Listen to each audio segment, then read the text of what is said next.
On the live stage at the Triple Crown Sparkler Christopher Fields in Westminster, Colorado, I'm Thad Anderson, and we've got a Michigan alum, a Michigan.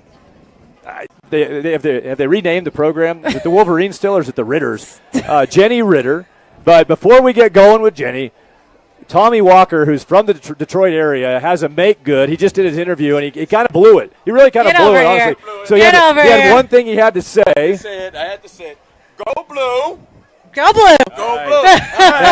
Now, Tommy. I've done my job.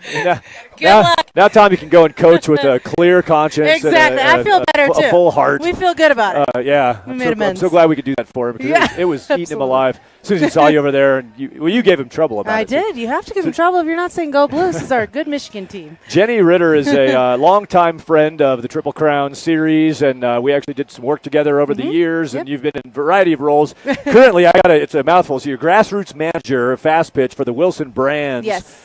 Which generally means you have a nice home tucked away in North Carolina, but you just roam around the country all year long and help people find better ways to perform better. Exactly. So our Wilson Brands consist of Louisville Slugger, DeMarini, newly Evo Shield, A-Tech, and then Wilson. So we have a one-stop shop, literally, of anything you need. 2 different bat brands. Our R&D teams are completely separate. They create competition. And then we have protection. We have ball gloves in 2 different brands. We have everything you need in one stop.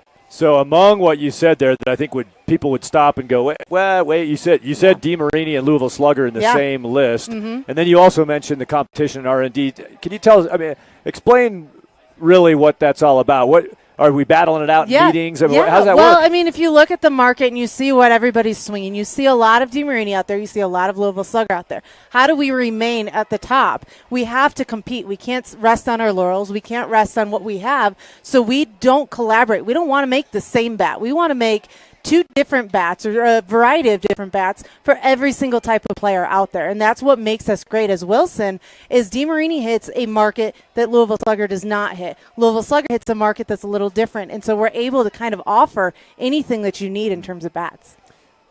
Speaking of which, why don't you tell us kind of what we got going on right here? Well, we have a couple things here. So obviously our A2000 fast pitch line, if you haven't seen it, it's pretty awesome. This one I didn't bring, doesn't have the super skin on it, but we offer super skin on a lot of our ball gloves, which is softer on the outside, breaks it in a little bit better, but maintains the durability of the glove. These are also customizable, so you can go online, build any color, any team color you want, get your name on it. In terms of bats, this is what we're pretty excited about. The Louisville Slugger brands have released the PXT, which is the next level of bat. It has, if you're familiar with Xeno and LXT, Xeno has 2 discs in it. When you hear it swing, it sounds like there's a crack to the bat. There's only 1 disc in the LXT, which changes the sweet spot. That's a 3-piece bat. This is a 3-piece bat as well, the PXT, but there's no discs in it. So what we've done is we've taken the discs out, changed the composite into a multi-layer composite that once you break in, takes a little bit of time to break in, but once you break it in, it is hot and it goes. So we're pretty excited about this. It's for the ultra elite player, for anybody who needs to engage and has good, fast good hands and a good bat swing, and that's what's going to work here. DeMarini, on the other hand, we have a new 3-fusion handle which redirects the energy back into the barrel, but this one specifically is a custom bat. So we have been able to launch our brand new custom CFX bats. You can get camo in there, you can change the design, you can get your name on the bat, you can customize the cap and the knob and your grip. So you can basically make it anything you want. This one's pretty sweet, I think. But and we're going to be about late July going to be launching custom PXT and LXTs as well. And then our newest one is Evo Shield. We've just acquired them about January. We are now coming out with custom straps. This one we did for the Sparkler, the Colorado flag, but we are able to make custom straps with team logos on them. And then our Speed Stripe is our newest design. So we have elbow guards, leg guards. We have face masks for pitchers. So take a look there. We have anything protective that you need. Those are great. Names on bats. Yes. So in my case, I wouldn't want my name on the bat. I want no evidence that I swung it because of my, with the 043 batting average. Sure. Can I put somebody else's name on the bat? Absolutely. You can put your team name on it. Can I blame it on somebody else? Yeah. When I make bats, I always like putting inspirational things on the bottom. dream big or go for it or things like that. A lot of times we'll see custom bats that are made that'll say like keep your shoulder in or something that implies what you need to when you get up to bat. So you can do that. You can put your team name. Like I said, we do have some graphics on the cap that you can put a cross or a heart or a shamrock, things like that. So a lot of different customizable options to make it exactly what you want. That explains. I never knew. My bat always had, my coach got it for me and said take sign on the bottom of it. Because that's your best chance to get on base. Right. I got you. Just don't swing it. When you were playing, how much have you learned in this role you're in now? When you were playing, how much did you know about all this? Just explain that wonderfully. Well, so my background is engineering, so one of the things that I like to do when I learn about manufacturing and bats is the technology behind it. Because if you're going to give me a bat to swing, and I was a pitcher, granted, but if I'm going to swing a bat, the first thing I'm going to say is, what's the technology, what does it do for me, and why is it going to perform for me? That's just how I operate. I'm a data person. I want to see it travel. I want to see it do the things that I want, and then I want it to feel good. So that's how I would choose a bat. A lot of players will choose different. They want to feel good and then know what it's about. So this was easy for me to kind of learn about these details. But being a pitcher, being in that college game, you know how hard hitters are hitting. And so you do have competition in terms of bats to make sure that they perform well. You're talking about strong ball players with quick hands that we have to now build a bat, the technology of a bat, to work for that specific player. And we've done a good job so far. Proud of us, but we got a ways to go. So. Well, and it's interesting perspective you just gave that as a pitcher, then you do understand some things that are useful. I was going to say, do you get lit up on social media by pitchers because you're putting weapons in the hands how of the dare you make batters? such a hot bet? Yeah, right. I will tell you. I thought you were one of us. I will tell you it has changed my perspective on face masks. You just see the technology. You know how hard the bat comes off. I mean, that is what we continually try to innovate, is how hard the bat's going to come off, obviously within the means, within the legal rates. But we want the bat to perform at its highest level at all the time. So if I know that as a pitcher, I know how hard that bat's going to come off. I'm going to wear a face mask these days. Yeah. And so I used to be a big advocate for not doing it, but I think that it makes sense these days. Yeah, and there was the point, I think, for some people, it was sort of a point of pride. Yeah. Or, well, you don't. You feel like you don't look tough or something like that, and that's kind of how I was thinking. Oh, I'm not tough if I do that. My theory is if you don't throw it down the middle, it won't come back up the middle. But things are a little bit different these days. Yep. Yeah, when you come to the Sparkler and Fireworks, it's funny. You just kind of look around and you look up and go, oh, national champion. And so like right over here, we've got somebody in a. Hutch. There's somebody right there. So how am I doing? Oh, I got it good. That's good. Okay, good. So you're sitting here, you look around, and who knows who you're going to see at the Sparkler and Fireworks? It's the best. The best college coaches are here. The best players are here. You're talking about the best competition. Two teams over there that are lighting it up, playing outstanding. They're here to win, and that's the important thing is to step up, play well, perform, hopefully get a scholarship, build your academics, and get yourself to college. But at the same time, come out here and win a ball game, and that's important. Yeah, right. The small battle and the big war. Yeah. I always like to ask this, and I've talked to you about this before. For the young player who's out here, and you hear so much about, they were verbal at prenatal. We got prenatal recruiting going on right now. I was verbal at 8, and so there's a kid out here who's 14, 15, 16 years old who's going, wait, I think it passed me by. What age were you when you realized that you had an opportunity to play at that elite level? Well, I think I committed my junior year, which was super early. These days, I mean, that sounds crazy, but it is an interesting dynamic that's going on because you don't know as an 8th grader, how far you want to go away from home. You don't know how much better you're going to be. So it's a struggle for college coaches as well to know if their player is going to be good. I know personally, I don't feel like I would have been recruited to go to Michigan until I got better my junior year. Yeah. So don't look at me yet. Yeah, you have early bloomers, you have late bloomers, and you have Hutch says correct. Clearly, I would not have been there. So she, to me, I just think that there's so much growth in that sophomore to junior year that if everybody decided that we wouldn't get recruited till that point, you would see the talent shift a little bit.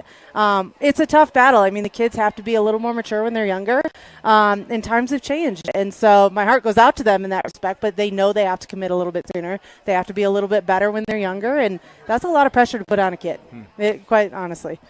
So you make this trip to Colorado. I know you mentioned you have a pretty big staff here with you representing the brands, and what's your staff like? Give us a background of what because I think there are people who walking by here who think, I may not play for a lot longer, but I'd love to be involved in the game. Who are these people? So we bring in a couple, kind of a hybrid of it. We bring in some corporate people that come in. We hire interns every year that usually have a softball background. They're playing in college right now. They're interested in getting a marketing degree, something along those lines. We've had a couple girls from Michigan, some LSU girls, our local girls here from Metro down the road in the School of Mines. So we bring a couple in local. And then my 2 full-times were from UMass and North Dakota State this year. So we do try to bring some in, ones that are experts. So if a kid is coming to try to buy a bat, they want to know from kids who are actually in that level that they want to be, how they like it, what they swing, what they do, and that is the experience that we need to sell. And the other half is we bring in our territory specialists. They know our brands back to back, with the back of their hand. They can't sell any better than anybody else out there, and they're the best people in the world. So I love working with them. Got to have a little fun, too. Before we let you go back to work, one other thing. Please keep me here. We don't. It's longer.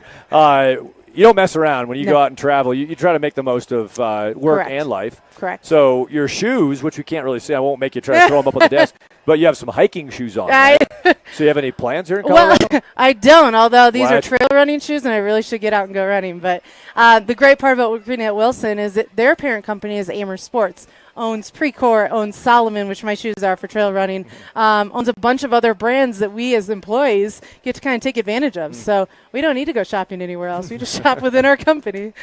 That is a big perk of the job. Exactly. Anything that we did not talk about that needs to be said about what you're doing? Or I'd actually say that job side and – I mean, you've been through all this, and so even from event side, what are things you're thinking that we didn't get a chance to say yet? You know what? I mean, I think the bottom line is this is the greatest sport on earth. And I say that because I played it, but it's given me a lot.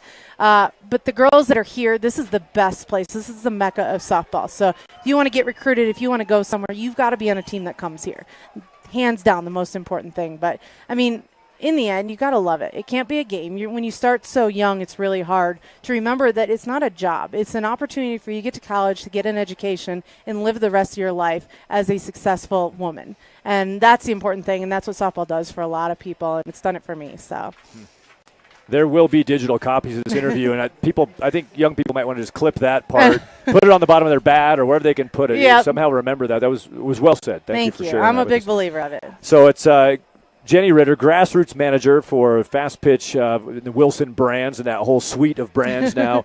Make sure, and what if I want to jump to a website, where should I go to start this process? You can go to any of them, wilson.com, dmarini.com, evoshield.com, slugger.com, or atoc.com. Okay. Any of them, and at the top of every website, you can click to the other link. Okay. So whatever product you like, just it.com, and you'll be whatever there. sounds good. We got a demo station here. Go swing, go down and see how you feel. That's one thing I want to ask you. You talked about breaking in the bat and it's hot. What's your estimation? People talk about how many swings, how many hits. What do you have a sense for that? We've heard at the PXC now. I will tell you, people have loved it right out of the wrapper. We brought our demos here, and this was the first tournament we had them. They were swinging right out of the wrapper and fell in love with them. So you think about 200 to 500 more swings. How great is it going to feel? Better. It's going to be a little crazy. But with the PXC, we've typically said about 200 swings. DeMarini about 100, and then LXTs and Xenos are kind of known for being hot out of the wrapper. Okay. They'll get better with swings, but typically you can unwrap that and go straight into a game. Great. So.